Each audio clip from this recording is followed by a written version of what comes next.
Hi, glad to be here. I'm Steve Windsor with the City of Dublin, California. I'm the Chief Information Security Officer here.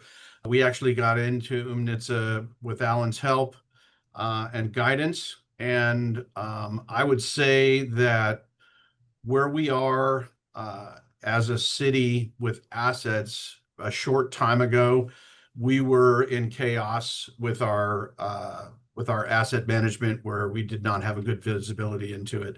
So I think we're at the clarity from chaos stage, where we just needed something to get a good centralized handle on all of our assets so that we, along with finance, would know what we have and what we have to save to replace. So I think that that sums it up in a nutshell. We're early on in our Oomnitza journey, which I think is good for the people who are investigating you right now, because we have some insight into the ramp up.